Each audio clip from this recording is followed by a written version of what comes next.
नमस्कार, मैं हूं रविंद्र जैन और आप देखना शुरू कर चुके हैं सबकी खबर। मध्य प्रदेश, छत्तीसगढ़ और राजस्थान के चुनाव परिणामों को कांग्रेस पचा नहीं पा रही है और कांग्रेस ने जो आरोप लगाया था उसके आरोप के पक्ष में आज एक वीडियो दिग्विजय सिंह ने पोस्ट किया है, जिसमें उन्होंने बताने की कोशिश की है कि अब वीवीपैट के जरिए ईवीएम को किस तरह हैक किया जा रहा है, किस तरह प्रोग्रामिंग की जा रही है, किस तरह मनमाफिक परिणामों को लेने भारतीय जनता पार्टी एक बड़ी चाल चल रही है। ये मैं नहीं बोल रहा हूँ, ये दिग्विजय सिंह जी लगातार पोस्ट कर रहे हैं। जब से चुनाव परिणाम आए हैं लगभग एक महीने से, तब से वे लगातार दिग्विजय सिंह जी ये बात कह रहे हैं कि ईवीएम हैक हो रही है, वीवीपैट के जरिए हो रही है। और आज एक वीडियो दिग्विजय सिंह जी ने अपने फेसबुक पर पोस्ट किया है और ये बताने की कोशिश की है कि किस तरह इसकी हैकिंग होती है, किस तरह इसमें जो प्रोग्रामिंग की जाती है। आज मैं वो वीडियो आपको दिखा रहा हूं, क्योंकि दिग्विजय सिंह जी एक जिम्मेदार और बड़े नेता हैं कांग्रेस के। कांग्रेस धीरे धीरे इस दिशा में बढ़ रही है कि अभी फिलहाल जितनी भी ईवीएम और वीवीपैट है उसके जरिए चुनाव परिणाम एक पार्टी के पक्ष में तैयार कराए जा रहे हैं। हम नहीं बोल रहे हैं, ये कांग्रेस का आरोप है, लेकिन कांग्रेस सहित तमाम सारे बड़े वकील भी कह रहे हैं। मैं बार बार बोल रहा हूं कि मध्य प्रदेश, छत्तीसगढ़ और राजस्थान के जो चुनाव परिणाम हैं वो गले नहीं उतर रहे हैं बहुत से लोगों के, और यही कारण है कि अब ईवीएम शक के दायरे में आ चुकी है। आपको याद होगा कुछ दिन पहले मैंने देश के पूर्व मुख्य चुनाव आयुक्त से चर्चा की थी और उन्होंने दावा किया था कि ईवीएम हैक नहीं हो सकती है। लेकिन अब ये जो चर्चाएं आ रही हैं वो ये आ रही हैं कि ये जो मुख्य चुनाव आयुक्त थे ओपी रावत साहब, उस समय वीवीपैट नहीं थे।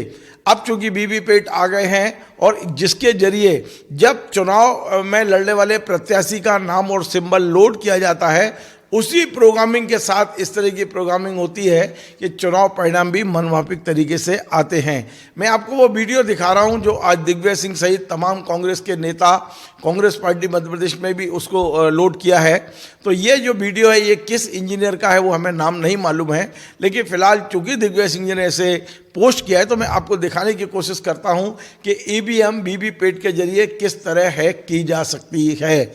आप देखिए ये वीडियो। अब दूसरा वोटर आता है, वीवीपैट के सामने खड़ा रहता है, यहाँ कुछ नहीं दिखा उसको, उसने केले को वोट दिया और वीवीपैट ने भी उसके कागज का पर्चा छापा और वो पर्चा है केला, आप देख सकते हैं। तो दूसरा वोटर भी कंप्लेन नहीं करने वाला। तो अब मैं आपसे पूछूंगा कि ये वीवीपैट में से सेब के पर्चे कितने निकलेंगे, तो आप कहेंगे 0, क्योंकि एक भी वोटर ने एप्पल को तो वोट दिया नहीं था। और केले के पर्चे कितने निकलेंगे, आप कहेंगे 2। तो आप देखिए वीवीपैट में कौन सा पर्चा कितना है, देखिए। तो वीवीपैट में केले का एक पर्चा है और सेब का एक पर्चा है। लेकिन ये कैसे हुआ? पहले वोटर ने केले को वोट दिया था, उसने केला देखा था। दूसरे वोटर ने भी केले को वोट दिया, उसने भी केले का पर्चा देखा था। तो 2 केले के पर्चे आने चाहिए थे, लेकिन केले का पर्चा सिर्फ एक आया और एक सेब का पर्चा आया। तो ये डेमो मैं एक बार फिर से दिखाता हूँ आपको। देखो, इसमें मेरी हाथ की सफाई नहीं है, प्रोग्राम की सफाई है। मैं यदि यहाँ से निकल जाऊँ और दूसरा आम आदमी आके डेमो करेगा तो भी इसको मैनिपुलेशन दिखेगा। और ये मेरा प्रोग्राम आप भारत के 10 लाख वीवीपैट में डाल दो, पहले से ही डाला हुआ है, तो 10 लाख वीवीपैट आपको ये कमाल करके दिखाएंगे। तो फिर से मैं वोट देता हूं केले को। तो आप देखिए कांच के आर पार आपको क्या दिखा। आपको पहले वोटर को केला दिखा, 6 सेकंड तक लाइट जली, उसको संतुष्टि हो गई, वो आगे निकल गया। अब दूसरा वोटर खड़ा है, अब वो दूसरा वोटर मानो केले को वोट देता है। तो वीवीपैट ने कागज का पर्चा छापा, लाइट करके दिखाया, कागज का पर्चा केले का ही है, तो दूसरा वोटर भी कंप्लेन नहीं करेगा। तो इसमें से 2 केले के पर्चे निकलने चाहिए थे, लेकिन आप देखिए कौन सा पर्चा निकलता है। केले का सिर्फ एक निकला, एक एप्पल का। तो ये जादू कैसे हुआ कि ये पुराना वीवीपैट है, जून 2017 के पहले का। इसमें आप देख सकते हैं कांच का रंग सफेद है, आर पार दिखे वैसा सामान्य कांच है, कलरलेस ट्रांसपेरेंट। और ये वीवीपैट जून 2017 के बाद का, उसमें कांच का रंग काला है और आगे से आईना है। ये मैं फोटो ले रहा था तो लाइट चालू थी तो इसने पूरा फोटो रिफ्लेक्ट कर दिया। आप देख सकते हैं इसमें मेरी उंगलियां और मेरे मोबाइल का फोटो आ गया और ये कांच में, और अंदर से पीछे से कांच है, यानी पीछे जब लाइट होगी तभी दिखेगा कि कागज पे क्या छपा है। तो ये काले कांच से क्या फर्क पड़ता है बताता हूं। आइए देखिए, ये वीवीपैट अभी खाली है। तो अभी मैं एक खुला रखूंगा आपको समझाने के लिए। मैं केले को वोट देता हूं, केले को वोट देता हूं मैं, आना पड़ेगा। तो अभी इसने केला छापा, लेकिन अभी दिखेगा नहीं, लाइट बंद है। अब लाइट चालू हुई तभी दिखेगा, क्योंकि ये कांच का रंग काला है और आगे से मिरर है। अब लाइट बंद हुई, लेकिन इसको वोट चोरी करना था, इसलिए प्रोग्राम ने क्या किया, केले का पर्चा छापा था लेकिन काटा नहीं।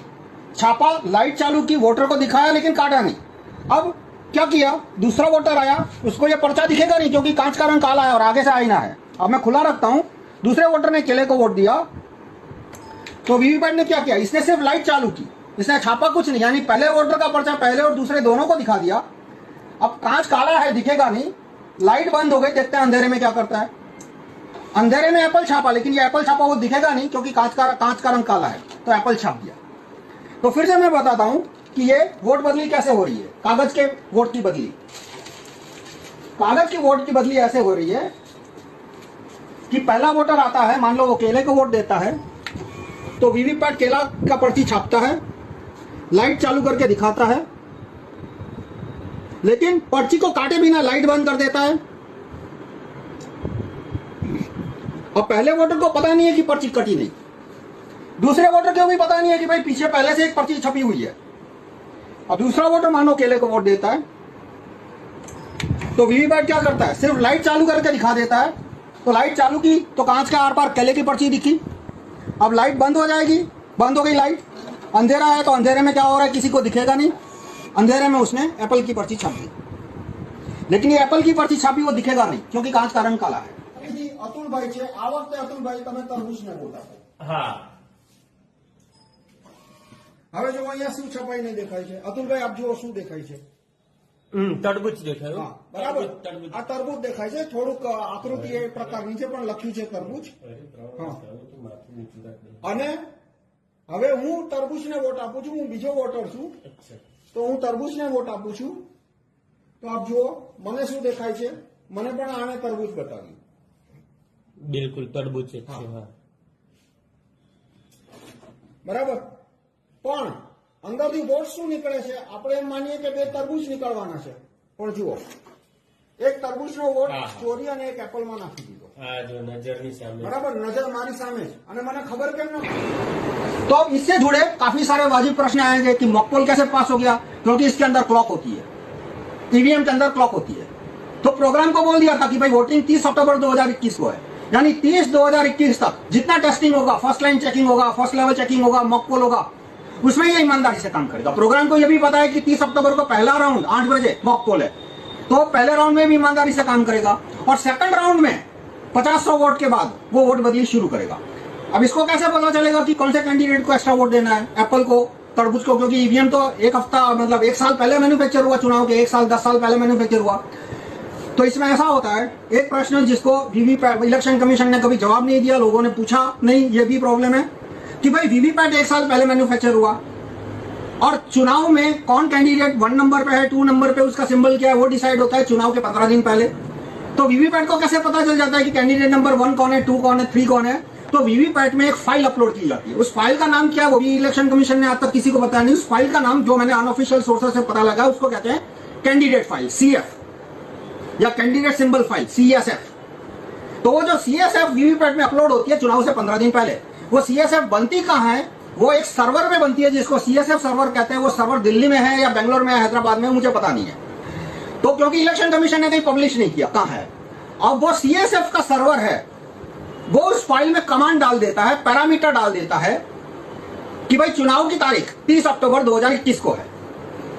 तो 30 अक्टूबर 2021 10 बजे तक ईमानदारी से काम करना, पहले राउंड में भी ईमानदारी से काम करना, सेकंड राउंड में 50 वोट के बाद इसमें कैंडिडेट नंबर 2 को एक्स्ट्रा वोट देना, 2 यानी एप्पल।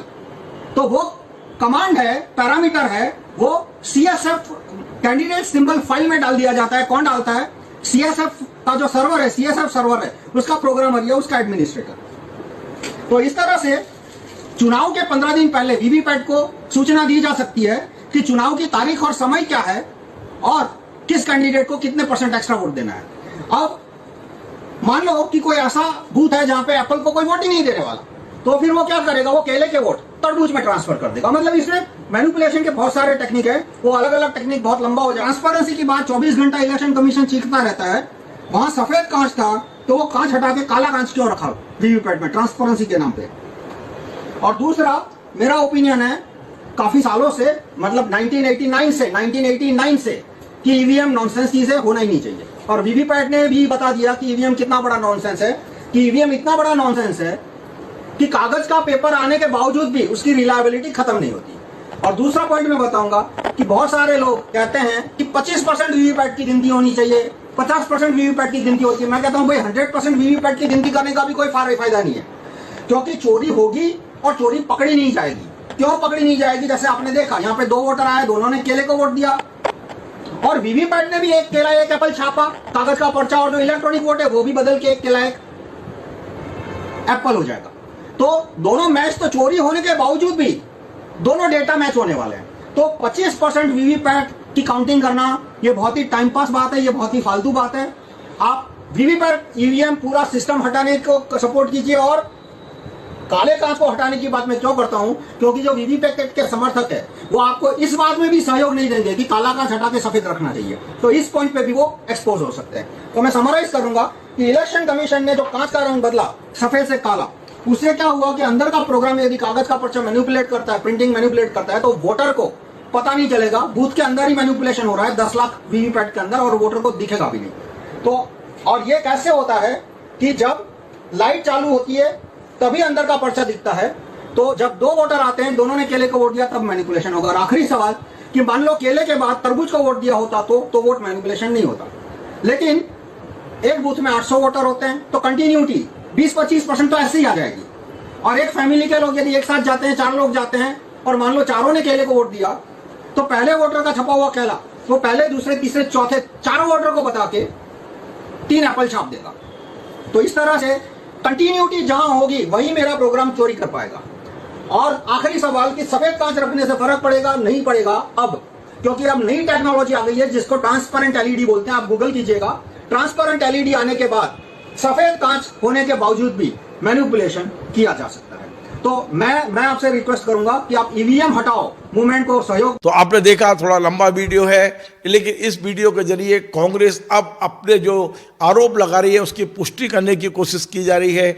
देश में धीरे धीरे लोकसभा चुनाव से पहले ऐसा माहौल बनता जा रहा है कि ईवीएम हैक हो सकती है। मध्य प्रदेश के चुनाव परिणाम जो आए हैं वो तो भारतीय जनता पार्टी को भी उम्मीद नहीं थी कि इतने भारी बहुमत से वो जीतेगी। कहीं ना कोई ना कहीं शक जरूर है। लेकिन मैं आपको एक वरिष्ठ पत्रकार विनय द्विवेदी जी से पूछता हूं इस संबंध में कि आज जो वीडियो पोस्ट हुआ है इस बारे में उनका क्या सोच है। क्या वाकई दिग्विजय सिंह जी ने जो पोस्ट किया है उसमें कुछ सच्चाई है?